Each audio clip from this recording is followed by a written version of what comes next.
we're live. It's still toggling over, but we'll go with it. My name is Mandy, and I'm with COVID Recovery Iowa. And today I have with me Jordan, and we're going to be talking about the book Scribble Stones by Diane Alber, which is another. We highlighted one of her books earlier. She's a really good author. Great illustrations in this book, and she even has her own activities in the back of the book to go with her story in this one. So that's pretty awesome.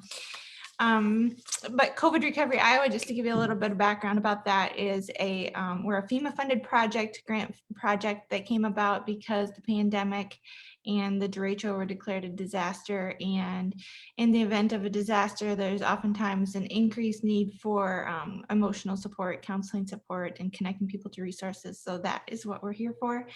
And one way we do that is talking about feelings through the use of books and activities for kids. And that's how we kind of got started on this. We've put some books on YouTube, which makes them easy to access when so much was online this whole past year. Scribble Stones we have on our YouTube channel, which I've used for things like our preteen support group and when sharing supplies amongst counseling staff at Little Pathways here. And Waverly was challenging. Having those books on YouTube made it easier to access for Zoom meetings and such. So Jordan, the book, Scribble Stones, I'll go find it and show people how to access it so they can preview it on our YouTube channel. But if you want to. Yeah. So it's a story about a rock, and each rock has its purpose. It kind of talks about how maybe the purpose is it's going to be used for landscaping, or I can't remember the other examples I used, but there's a rock that, you have to sit and wait until it's your turn to be chosen, and you don't know what your purpose is going to be. And eventually this rock becomes a paperweight. And he's kind of upset because he's like, I'm just a paperweight. He doesn't feel like his purpose was there. So along comes some scribbles. Say that again. Somebody might have somebody might have been okay with being a paperweight, but this particular stone was not into being what was just a paperweight. He was not digging that job. Yes, he felt like he had more of a purpose, I guess. And so some scribbles came along, and they'd used up all the paper, and then eventually he asked them to color him. And so he became a colorful rock, and he felt like his purpose was to be colored on and passed along to different people who would scribble and add to him. Yeah, he really liked, he enjoyed art was one of his comments, I think. And so when he saw they were out of paper, he thought outside of the box, very creative idea on how to make himself feel good and feel like he had a sense of purpose. He's like, hey, scribble on me. So here is our YouTube channel. And I'll push pause because it starts playing it right away. So there's the book. You can make it really big. And then how do I make it small? Over here. As Stone looked around, he thought, this is great. There's Annette. Annette reading Scribble Stones today. And then the activity to go with it. So you see down here, we have Scribble Stones, a little bit of a description to go with it. And then if you click on show more, I wish this was easier to find, but I always feel like it's important to show this. But if you click on show more, then we have a little activity that goes with the book.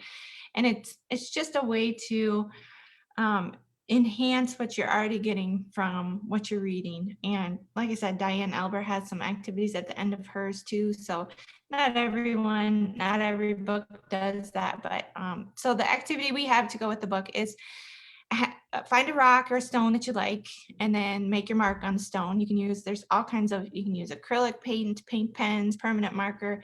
That's if you're going to take the rock outside and it needs to weather some elements. Some of those more permanent materials are going to work best for you. But if you're just going to have it at home, so I have a plant sitting next to me, and I actually have a rock sitting in the plant, in the pot, and it says courage. I don't know if you can see that. Yep.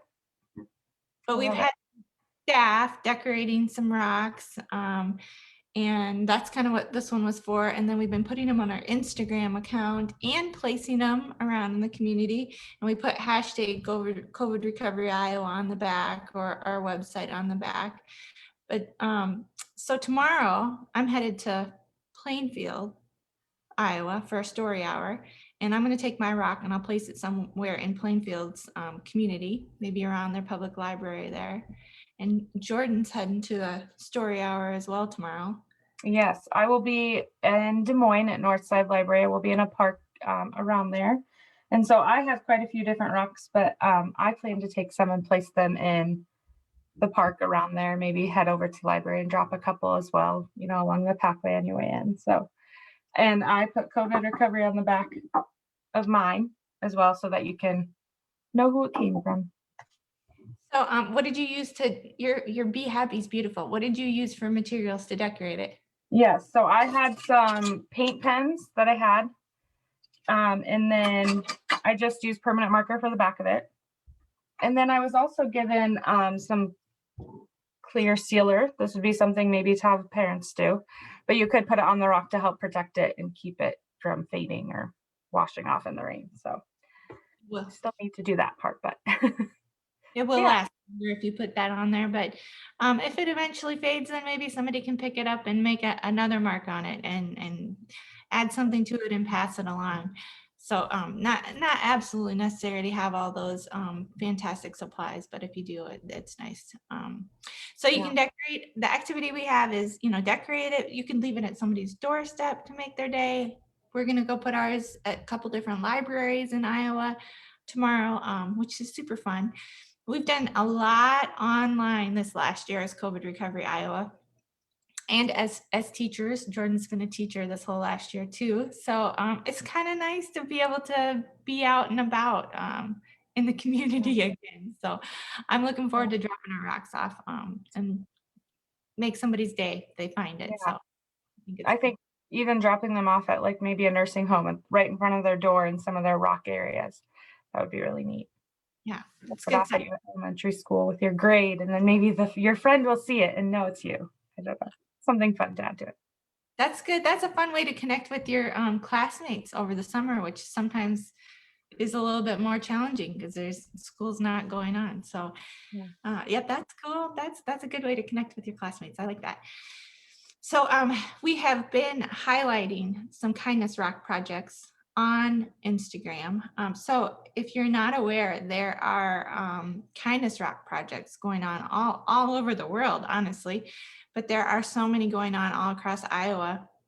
And we've reached out to some of them to highlight them on our Instagram account because we thought that being involved in such an activity this whole past year was really aligned really well with what our mission was as COVID Recovery Iowa, which is connecting with people and being kind to each other, offering that emotional support, and just trying to be positive and encourage each other. And that's kind of what Kindness Rock projects are all about, is decorating those rocks with positive messages or just beautiful artwork. Some of these places have some really skilled artists decorating their rocks. Decorah comes to mind. If you're from the Decorah area, I mean, all the Kindness Rock projects are impressive, but Decorah put some pretty fantastic artwork out there on theirs. You can find them. I wish I could name off all the places. Altoona Rocks has a fantastic Kindness Rock project. Des Moines Rocks has a really awesome one going on too. Bellevue, Iowa has one. Cedar Falls, Iowa has one. Who else have we highlighted? I didn't write the list down, but anyway, if you go check out our Instagram account and you're looking for a Kindness Rock project to be involved in, some of them get together and do like painting parties. You know, that was really limited this whole past year. They had to do a lot of solo painting, but I know with the pandemic changing and improving, that they're probably getting together maybe a little bit more often. So a fun way to do some positive activities for yourself, for your community. Feels good to do random acts of kindness like that. So So that's the activity we have to go with that book. What else did I want to say about that book?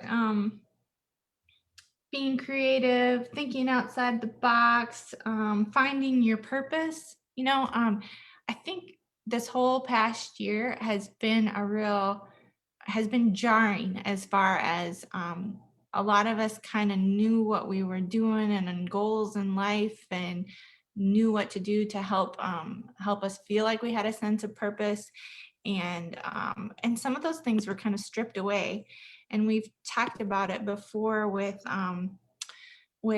high school students, especially if you, since you were a freshman in high school, were looking forward to your junior prom and spearheading that and decorating for that and celebrating, and then all of a sudden you didn't get to have that. Or maybe you've been looking forward to your high school graduation for 4 years, and then that didn't look what you had in mind. It would look different. Those things can really mess with your sense of purpose and what you value in life. And so we had to do a lot of reconfiguring this whole past year. So another reason that this particular book is a good one for us this year, because it's about finding your sense of purpose, and we really had to work extra hard at that sometimes this whole past year plus. My gosh. Yeah, especially I think now that people are starting to go out and do more things, it's figuring out that routine again and what is my purpose. So this goes really well where we're at, I think, during this pandemic. Yeah. Well, you can find these books. You can even ask your local libraries now that they're opening up, and now that we're getting to do some story hours with them. We can do story hours elsewhere too if you have a Girl Scout group that's meeting, and we call it a story hour, but it's really a program about just taking care of yourself and kind of evaluating what we went through this whole last year and looking for hope for the future. That's kind of what our program is all about, and being mindful and being able to relax when we need to, when our worries kind of get the best of us. That's what our story hour program is all about. But if you have a group of kids, maybe fourth grade and younger is probably a good age group for this program that we're doing at story hours and stuff. We'd be happy to, if we can't physically get there because we don't have staff real nearby, we can Zoom in and do the program too.